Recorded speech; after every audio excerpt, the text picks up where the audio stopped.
Website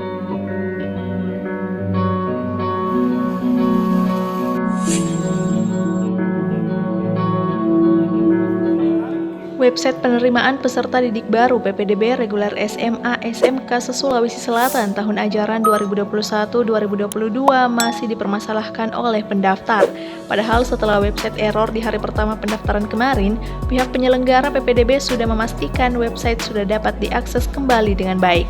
Akan tetapi pada kenyataannya masih banyak calon peserta didik yang merasa kewalahan ketika melakukan pendaftaran, seperti halnya yang dialami oleh Clara Ayudia Kusumaningrum ketika ingin mendaftar.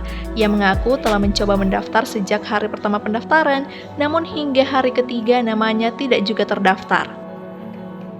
Yang pertama itu misalnya NIS-nya beda dari yang di kakak sama yang di Dukcapil beda, terus disuruh ke Dukcapil dulu, disuruh ke Dukcapil, terus pas di Dukcapil juga dibilang sudah dikasih masuk, ternyata yang sekolah ajukan beda lagi, jadi masih keteteran. Terus juga buat yang zonasinya kan seharusnya bisa dikasih tahu, misalnya gandeng di mana sama tembok mana itu kan bisa dihitung, tapi ternyata ada perubahan lagi dari webnya memang yang menghitung, jadi banyak yang kaget sama hasilnya, kenapa sejauh ini padahal rumahnya tidak sejauh itu.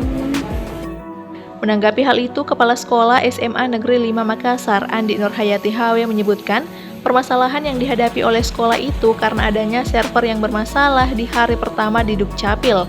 Olehnya itu, hari kedua pendaftar jadi membludak. Pun solusi yang permasalahan ini kita memberi pengertian kepada seluruh masyarakat yang berkenan masuk di SMA 5 anaknya, kita memberikan pengertian dan juga itu sudah disampaikan perpanjangan waktu itu. Yang tadinya tanggal 16 penutupan diperpanjang sampai tanggal 17. Kemudian verifikasi yang tadinya 17 diperpanjang sampai tanggal 18. Seperti itu. Diketahui PPDB ini terbuka mulai Senin 14 Juni 2021 dan berakhir Rabu 16 Juni 2021.